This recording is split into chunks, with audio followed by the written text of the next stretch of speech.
Today we're going to talk about the surge in political violence as the election approaches and the GOP's embrace of it. And I have two interviews this week. I interview Michigan State Senator and rising Democratic star Mallory McMorrow about her efforts to flip the Michigan State Senate to the Democrats and a ballot proposal that's driving a ton of enthusiasm for the left. And I'm joined by the Democratic congressman for one of the closest races in the country, Mike Levin, where we discuss what the Inflation Reduction Act actually does for climate, his response to Shell raking in $9.5 billion in profits as the sponsor of legislation that would prevent oil companies from price gouging, and what's next on the climate front if Democrats keep control of the House. I'm Brian Tyler Cohen, and you're watching No Lie. So this past week, Nancy Pelosi's 82-year-old husband, Paul Pelosi, was attacked with a hammer in his home by a radicalized, election-denying right-winger who broke into their house and had asked, "Where is Nancy?" Now, Paul Pelosi went to the hospital. He had surgery to repair a skull fracture. He's expected to make a full recovery. I honestly didn't intend to talk about this on the weekly video podcast because I expected this kind of thing just to be roundly condemned by everyone, and so there really wouldn't be a need to talk about it because, what is there to say? But then I saw the response from the right, and here's the spectrum that it ranged. First of all, most people on the right didn't say a word, which was ironic, considering these were the same people having a collective fainting spell when protesters were chalking the sidewalk outside of Brett Kavanaugh's house and claiming that was the most dangerous act in American history, protesting outside of his house. But other Republicans actually leaned into the violence to help themselves politically. No, I mean, I think people are tuning out to what the left has to say. They're realizing that it's the policies of the left that have made our streets more dangerous. They're realizing that the crimes, whether they be a small crime where your car's broken into to a violent attack, it's because of leftist elected officials who have not enforced the laws. They're realizing that the wide open border, all of this is playing into what's happening on our streets. But you've seen this effort to basically de-police, to demonize the police, to reduce consequences for crime. A homeless nudist. He was living in a storage locker, and he was an illegal alien from Canada with a rap sheet in San Francisco, we believe, so he should have been deported. But San Francisco is a sanctuary city. They live in a town where lawlessness has been tolerated. Right. Because of the policies they advocate. Point being, this can happen anywhere. Crime is random, and that's why it's such a significant part of this election story here. It's interesting in the statement. It said the motivation for the attack against Paul Pelosi is under investigation. People may be quick to make leaps to certain events in the past, certain political ideologies, what may have driven this person. We can't make those leaps, and we shouldn't make those leaps because we just don't know at this point that this person could have been motivated by just about anything. We don't know. Yeah, I mean, the only indication we have is the "Where's Nancy?" or that he was waiting for Nancy, but we don't know his point of view. Starting to see a trend? Weird how not a single person on the right managed to acknowledge that this was a radicalized Republican looking to assassinate Nancy Pelosi. It was otherwise apparently just a random act of crime because San Francisco is a sanctuary city. It's amazing how even when their own people commit crimes because they were radicalized by right-wing media, that still somehow manages to be the Democrats' fault. Pretty convenient, huh?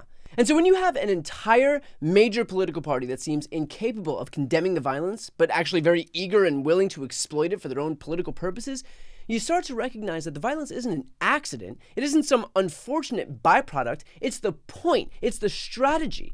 And when these Fox hosts and these Republican politicians celebrate it or use it to try and prove their pre-existing beliefs, then all it does is glorify the violence. It validates it as a political tool. And so, like I said, I didn't want to have to talk about the Speaker of the House's husband getting bludgeoned with a week left to go until the election. But it's actually indicative of a larger trend here, and that is the right's unwillingness or eagerness to leverage political violence to achieve their goals. We saw it on January 6th, and instead of abandoning it, the GOP started elevating hundreds of election deniers in the next election. They're validating that violence. We see it with these shootings across the country that are virtually always done by some right-wing nutjob who got radicalized online. And in response to that, loosen gun laws. They are validating that violence. We see it with these white supremacist groups, the guys marching at Charlottesville where Heather Heyer was ultimately killed. And the response to that, Republicans started pushing for laws allowing vehicles to mow down protesters. They are validating that violence. At some point, we have to recognize that this is a coordinated campaign to get their way by exploiting not just that violence, but our unwillingness to confront it. Like, the attack on Paul Pelosi was like the bottom corner of the New York Times. This was a targeted assassination attempt of the Speaker of the House. And Elon taking over Twitter was a bigger story, apparently, for the newspaper of record. Like, for some reason, if you protest outside of a restaurant where a Republican might hear you while enjoying his entree, then it's a crime wave and front page news. But a right-winger breaks into Nancy Pelosi's house and bludgeons her husband with a hammer while looking to assassinate her, and we're supposed to pretend that this isn't happening, or that it's merely a lone wolf attack, or that, as Brett Baier said in the previous clip, we can't exactly be sure why the assailant was looking for Nancy. Right, yeah, maybe he just wanted to compliment her on getting the PACT Act passed. Until we start calling out right-wing violence, until the media takes it seriously, until these assailants are held to account in a big way, it's going to continue. It's going to continue because we insist on pretending that it's not happening, or that it's not a coordinated campaign, which it is. And look, just on a personal note, I know this stuff sucks. And I think the right relies on using that to their advantage and showcasing just how much it sucks because they know that people are more likely to give up if things seem bad. And who could blame them? Like, who would want to deal with all the hate crimes and neo-Nazis and climate denialism and assassination attempts that we deal with in politics today? It is dark. It's not what anyone really chooses to subject themselves to. But I would argue that, if you feel like giving up or if you feel like you or someone you know is disaffected, that's how you embolden exactly what they're doing. If you give up because it's too ugly, you validate that same hate and violence and ugliness as a political tool. And then the next time they want to achieve something, they know to deploy it again. So with that said, we have the tool to stop it, and that's to vote. And I don't mean to be corny, but if we vote and we win, that is the only way to show them that their strategy is a losing one. The only way to get the right to change direction and stop empowering the most radical, extreme, dangerous people is to make sure that these people lose. The whole point of these elections is to win. If they're not winning, they are regrouping and retooling and changing course to make sure that they win the next one. If the last strategy was a losing one, you change your strategy. If the whole point is power, then you don't gain anything by doubling or tripling down on a losing strategy. So if you see the violence, the hate, the ugliness, while it might seem counterintuitive, don't let it dissuade you. Let it inspire you. Let it be the inspiration that you need to vote, to find friends to vote, to find family members to vote, and to make sure that the people employing that strategy know that that strategy is a losing one. We have the chance to do this right now, today, until November 8th. So please make sure you vote. Here's a clip from my interview with Mallory McMorrow. I feel like Democrats are always trying to stave off losing state legislative chambers. Yours in Michigan is a top target for a flip to the Democrats. Can you give an update here with just over a week to go until midterms on how that's going? For sure. I mean, number one, I want to make the argument that state legislatures may be more important than the attention that we often pay to races at the top. No offense to my friends and federal colleagues, but Michigan is really exciting. We had independent redistricting that gives us a chance for the first time in my entire lifetime to flip the state Senate from Republican to Democratic control.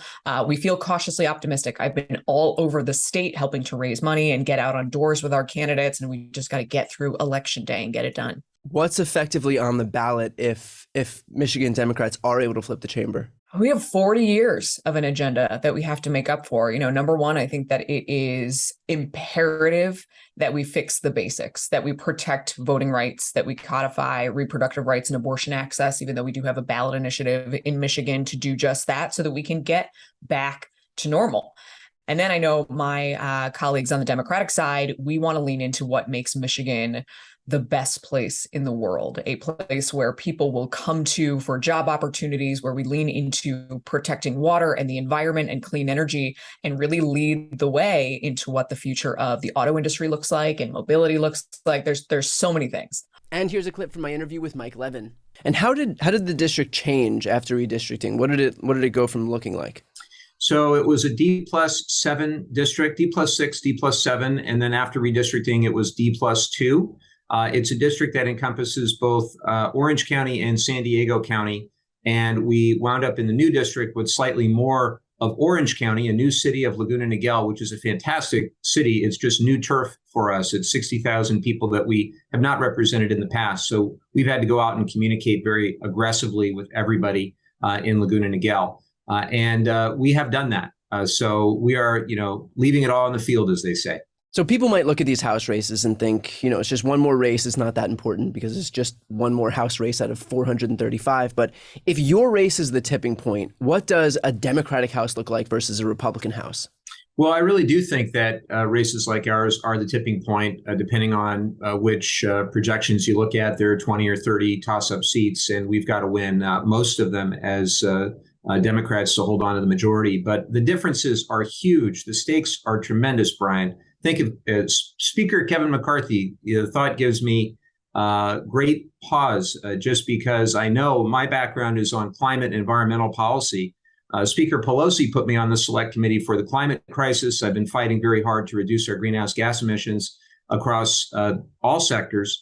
We passed the Inflation Reduction Act, the biggest climate bill in history that reduces emissions 40% by 2030. But that means we've got a long way to go. And if Kevin McCarthy is the Speaker of the House, I think one of the first things that he would do is dismantle the Select Committee on Climate altogether, because too many in their party don't even accept basic science. And I would offer to you, Brian, that the Republican Party in the United States is the only major political party of any major industrialized nation that will not accept the scientific consensus on climate.